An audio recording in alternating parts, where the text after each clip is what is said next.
Hang out with us while we spend 3 full days exploring the Ozarks. We discover some iconic scenery while hanging out some old and new friends.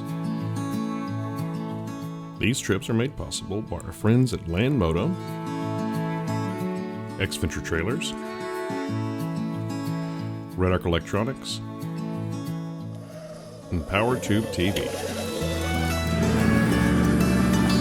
We're pretty new to the area, so we start with something familiar. This 18-mile section is part of the Trans-American Trail that runs through Arkansas. On this trip, we're bringing our brand new LAND Moto Scrambler along with us to see how it performs on the trail. This is a 75-mile-per-hour electric motorcycle. We know our buddy Ryan's going to have fun. He's pretty experienced on bikes.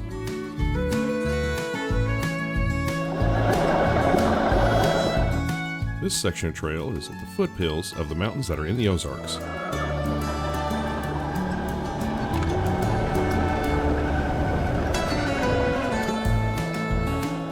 These mountain ranges look familiar. This is pretty reminiscent of the Appalachian Mountains that are in Kentucky.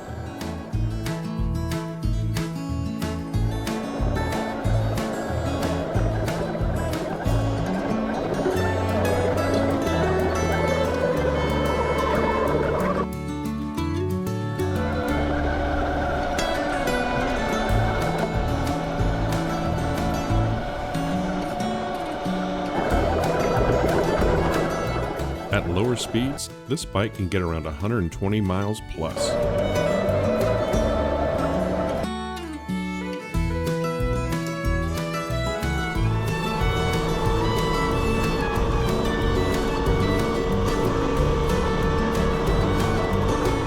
We think Ryan's having some good fun.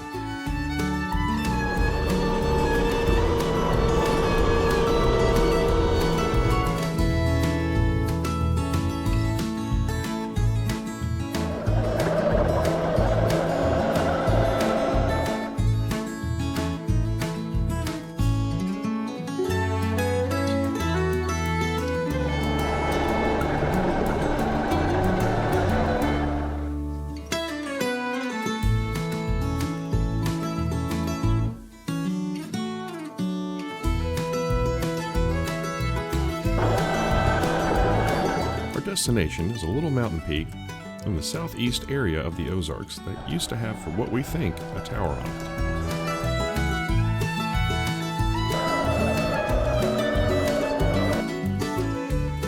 As we round the corner, I can see that our third party member has just arrived before us. We have one last section of shelf rock to climb before we get to the top.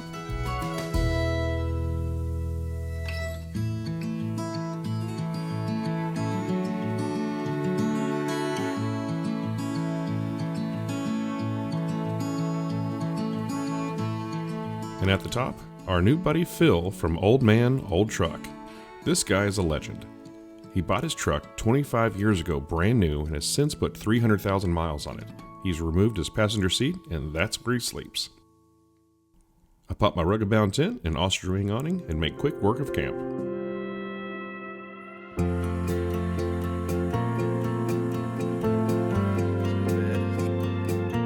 Our camp is 2,170 feet above sea level.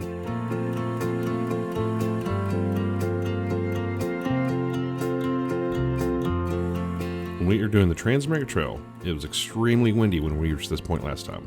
We're happy to have light breezes and cool weather.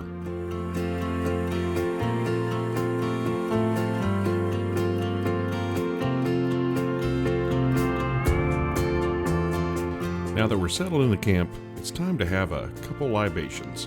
We're making Bourbon Mules. Eyeballing this, of course, 2 ounces of bourbon, ½ ounce of lime juice, top it off with ginger beer, and you're good to go.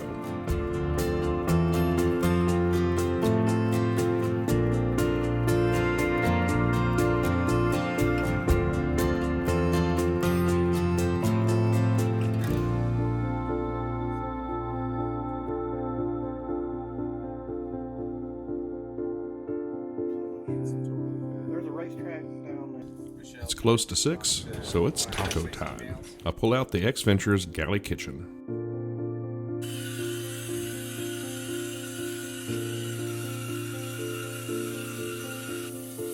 Grilled chicken, little seasoning, corn tortillas, avocado, and queso fresco cheese. Simple and perfect.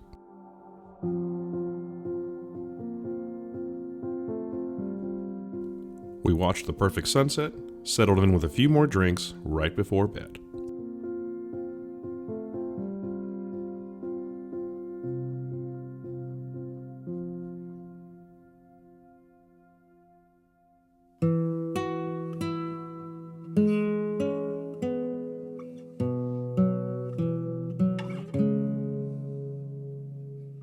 After an amazing night's sleep, we woke up to valleys full of fog.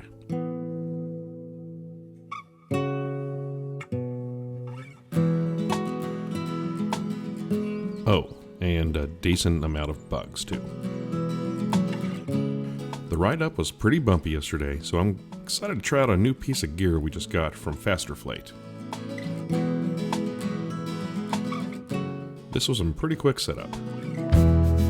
Lay out your hoses, connect them to the gauge, plug them into your tires,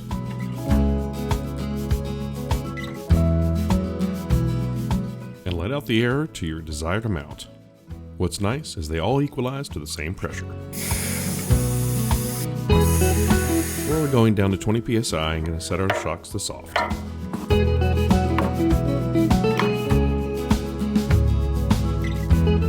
It's time to get on the trail. We start around 7:30 in the morning.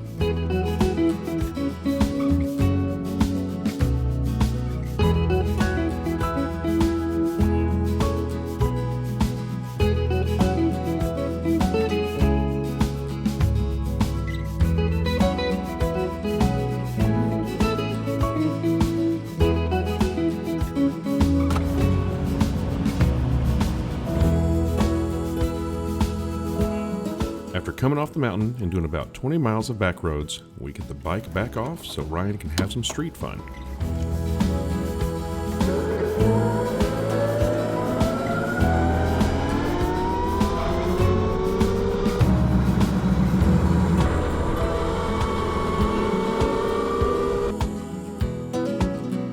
Ryan's having fun cornering the bike, and we're enjoying the backcountry views. After almost getting mauled by a backcountry dog, we hit gravel for the last little stretch.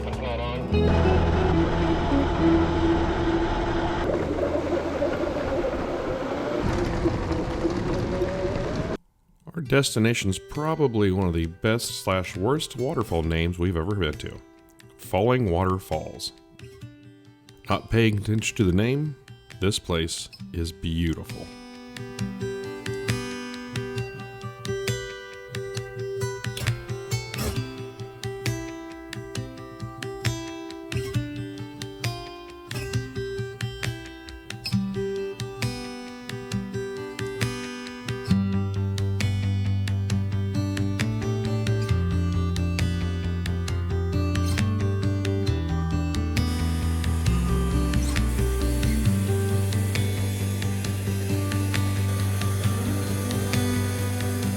We all took a decent amount of time just to do some exploring.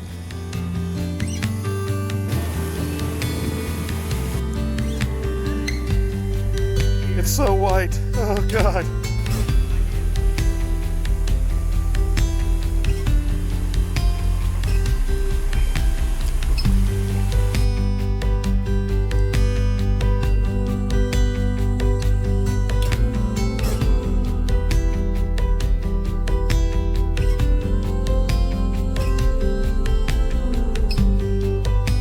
Ryan brought the motorcycle down to get a cool shot on top of the waterfall, but Mother Nature nixed that idea. Ryan swears that there was an earthquake. After the waterfalls, we only had about an hour drive to our camp spot of the night.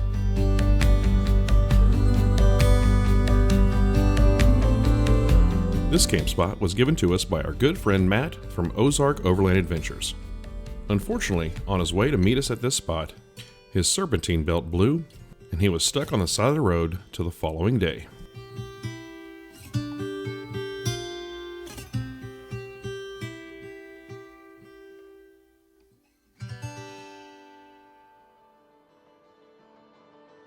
We're sorry you couldn't make it, man, but holy crap, what a spot.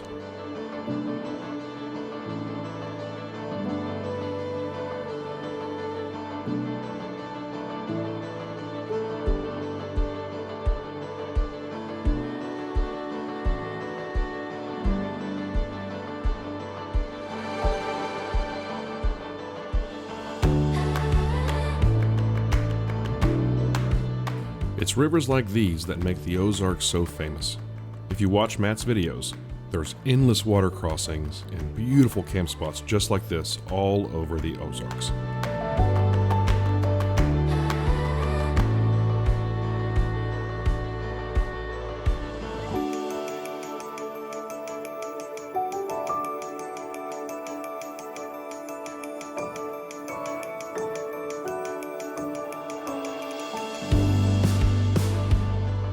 We were all pretty happy to be at camp after driving most of the day. Aqua Flava by Dolce. Ambience. Did I mention Ryan is a little weird?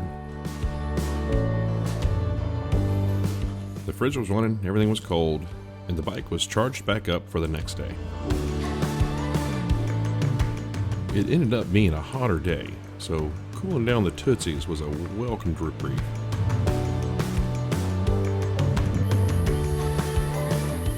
The evening got good after dark with some libations.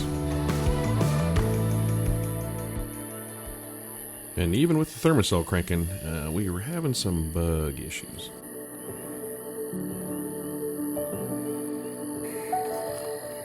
Nevertheless, stories were told, jokes were made, and I have to tell you, I'm glad this guy came along.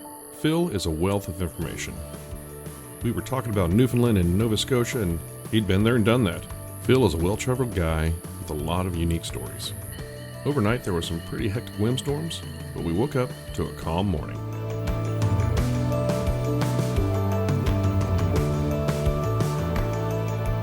Today is supposed to be a bad weather day, so we're not in a huge rush to get anywhere.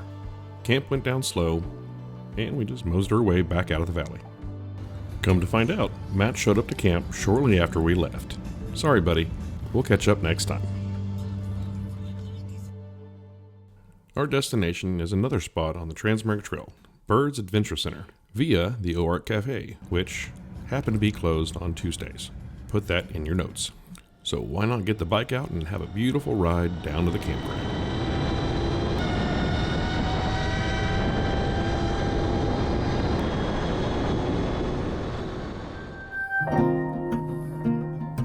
After a quick 16-mile ride, I wanted to make sure that the bike was going to be charged for our off-roading tomorrow. In the back of our Gladiator, we have a Goose Gear rear seat delete system with a 300 amp hour lithium battery that we have connected to our 1500 watt inverter to charge the bike. The bike takes about 65 amps to charge, and if you have your fridge and a subwoofer on, you're pulling about 73 amps. While the guys set up camp, we kept noticing a little visitor around our spot. One of Phil's favorite critters, a local little squirrel.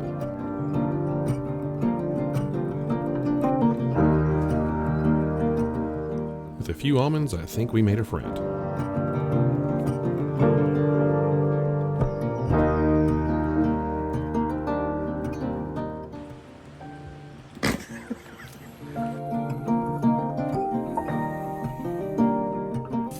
Dinner tonight is flat-top grilled jalapeno brats.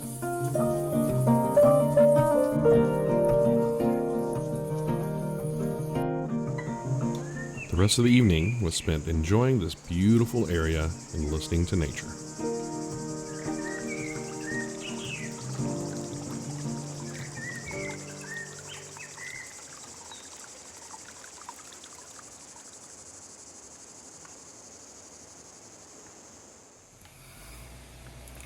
It's time to put the bike through a little bit of a stress test. We start the day with a half battery, which reduces the bike's weight dramatically and gives it a pretty good zip.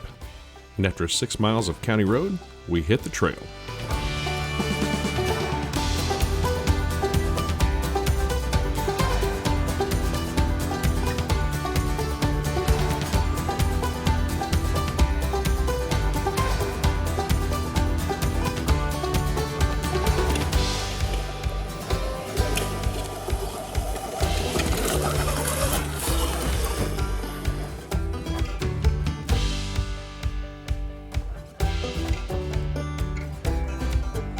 love to see a classics whooping a trail's butt.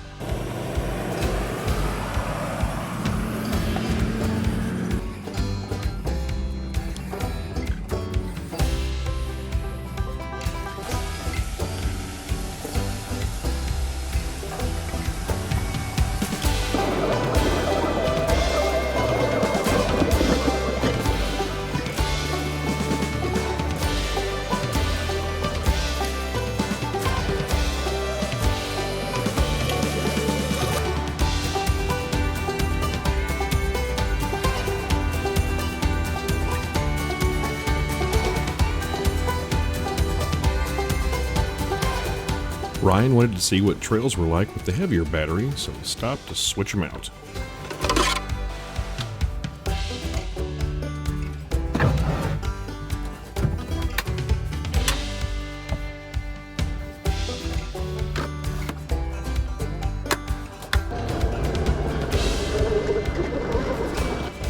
We were starting to hit some larger mud puddles on the top of this mountain area, and as I looked into my rearview mirrors, I noticed some very interesting riding techniques coming from Ryan. Ryan's excuse? These puddles stink.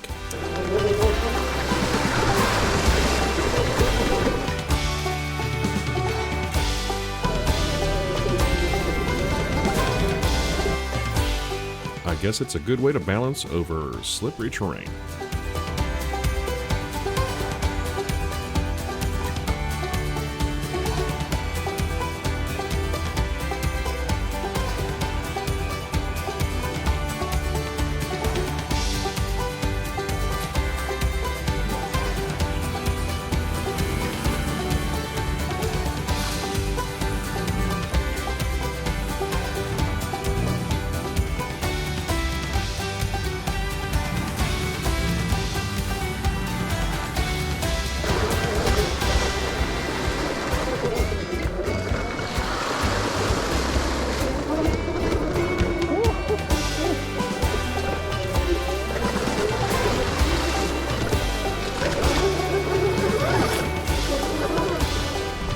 I smell like a capybara. It's past midday, and it's time to get off these mountains. We have an iconic stop to make it to.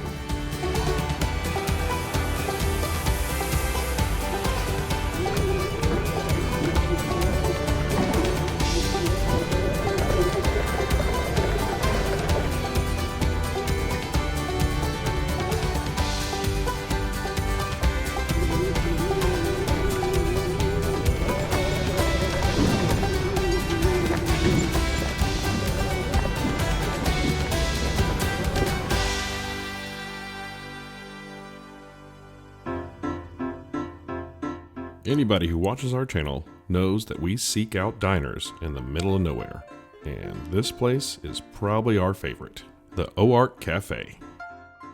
Famous for its burgers, sandwiches, and pies.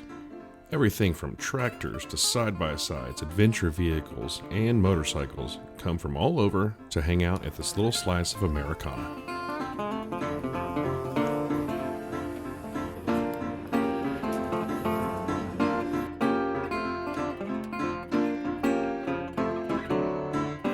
You might even see some familiar stickers on the wall.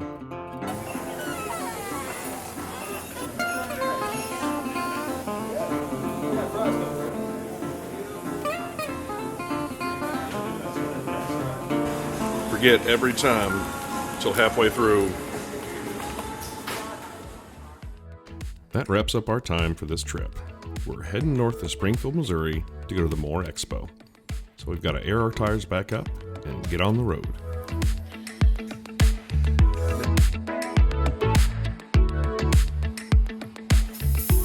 You get what you pay for, and this Faster Flate tire inflator is well worth the money.